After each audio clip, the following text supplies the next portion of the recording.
We shall be known by the company we keep, by the ones who turn. Hi there, my name is Tercy Engelhardt, and I want to welcome you to or back to the Unreasonably Grateful podcast, Living in Grace by Choice.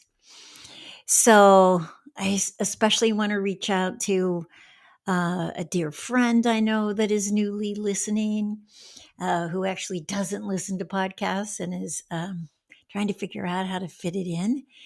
And to my granddaughter, who I believe is also newly listening. It feels so good to think that my sharing my story may have an impact on both my immediate circle of friends and then the generations that will come and follow after me. So, welcome, welcome, welcome to all of you, whether you've been with me for a while or this is your first time, or maybe you just drop in occasionally. I'm always grateful to have you here. I do believe that we learn from one another's stories, that it's a shared journey that we're on together to discover more of who we really are created to be.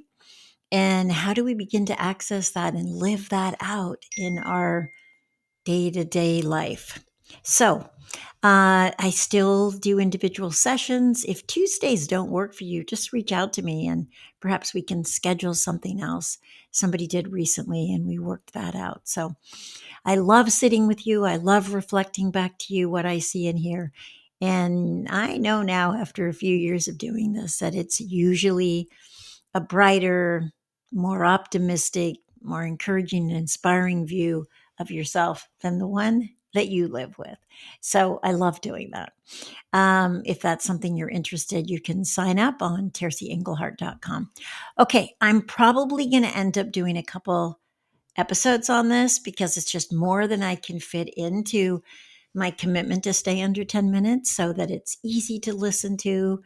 It's something that you don't have to rearrange your life in order to be a part of it. And it's just tidbits of information through my journey of, 39 years of recovering from living an addictive lifestyle myself. And, it's apply something, see how it works, apply something else, but it's not overwhelming. It's not that I have your answers. I do believe you do, but we do learn from one another's journeys. Okay. So y'all know I've been through this accident. I've been doing these tests. I have my MRI scheduled next week. I do have a bit of sleep apnea, but it's not major. And my iron is a little bit low. So I'm going to be taking the iron. I'm going to be looking at, possibly doing something for the sleep apnea. And then we're going to see what the MRI shows. So anyway, I'm on a healing journey. I'm going to get together with Emmett, the young man who stopped and helped me. And I'm excited to talk to him and connect with him more and thank him for the contribution he was. Now, here's where I am and what I want to share over these next couple of episodes. It was kind of building up. Like I told you, I'm experiencing this new freedom. Now, my freedom may not look like yours or anything like yours. My freedom, my ability to just let a dish sit in the sink for a while or not clean up things right away. Or one of the things I saw this week is wherever we react means there's like an automatic. It's not a response. It's not something that we've integrated. It's more of a reaction. It's immediate. Oftentimes it's assertive or aggressive and what I discovered is wherever that is an indication of a place where you and I don't have the freedom that's available for us. So we react simply because whatever's coming at us, whatever we're being faced with, is rubbing up an area of our life where we're not completely free. And so knowing that, and if you're committed to having freedom being you can or you can't, freedom being, honestly, the moments and the experiences I've had of it, it is the most powerful, the most beautiful, the most loving, the most peaceful, experience I've ever had. And I certainly am committed to experiencing more of that. So, doing the work that allows that to happen.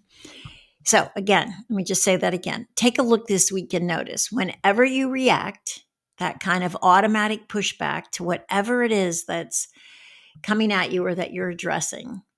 I'm suggesting that the reason you react is because it's an area of your life where you're not completely free. Okay, take that on this week. Again, I'd love to hear from you. Text, email, chat, whatever. Okay, reach out. I'd love to hear. That's powerful. And then last night, I had this dream, and it was a very interactive dream. It was probably, just an hour or so before I woke up this morning. And this is what the experience was. That if we really want freedom, if we really want to be able to let more love in, there's something we need to let go of. Now that's not news to us. And what we need to let go of is something that we deeply identify with. And it's some version of there's something wrong with you. There's something wrong with you. You're broken. You're not enough. Some version of, you're less than, you're inadequate. But we identify so much with it that we think it is who we are. And to let go of that is frightening. It's scary. So I'm going to use an example from my Christian background first. So imagine if you believed, or if you know the story, if you don't, I'll tell it to you the first time. Imagine if Jesus, someone who was bringing in this new message of unconditional love and forgiveness, of peace and freedom, came up to you and you were lame and you'd been lame since birth and said, "Rise and walk." Imagine what you need to let go of in order to do that. You've identified as being lame. You've never stood on your feet. You've never walked on your legs. You think that's who you are. And someone is inviting you, even challenging you, to give up that whole story and stand up and walk into a whole new existence. Or, gosh, there's so many examples. You guys know I'm into baseball, right? And I love right now getting ready to end the season and head into the postseason, and it being so competitive and such a tight competition. It's fascinating. But imagine if you're in a slump and you can hear the announcers talking about the slumps are as much mental as they are skill or talent. They're skilled, they're talented, they're the elite, they're the best of the best. But once you're in a slump, then you have to start to navigate the mental challenge of the slump isn't who you are, that you can get past this. But you have to actually let go of that in order to get out of the slump. It's not like the skill and the talent alone will do it. It's that the thoughts of who you are, of how you're performing, of whether you're great or even good or not. And so what I saw in this dream was, and I've always said that addicts, and again, remember, addicts can be, you're addicted to the internet, you're addicted to social media, you're addicted to pornography, you're addicted to food, you're addicted to alcohol, you're addicted to relationship. It doesn't mean necessarily that you're an addict who should be hospitalized and treated. It means that you've lost your freedom to actually freely choose. There's something else that's running in the background that's working its way through your thoughts, your actions, your speech.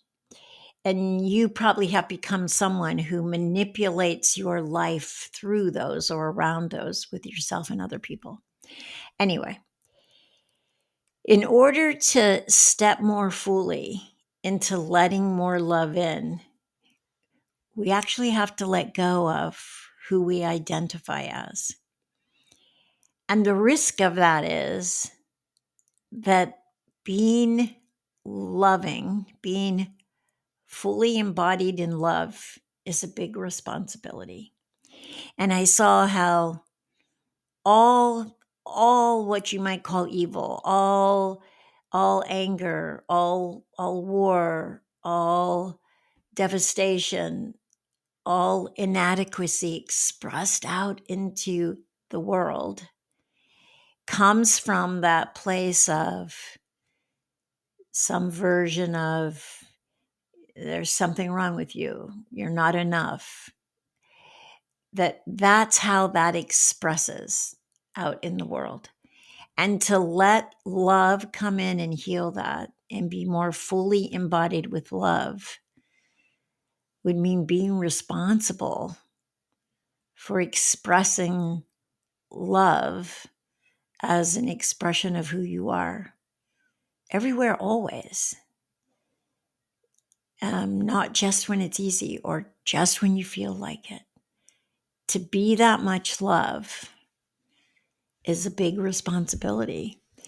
And can you fully let go of who you have identified yourself as?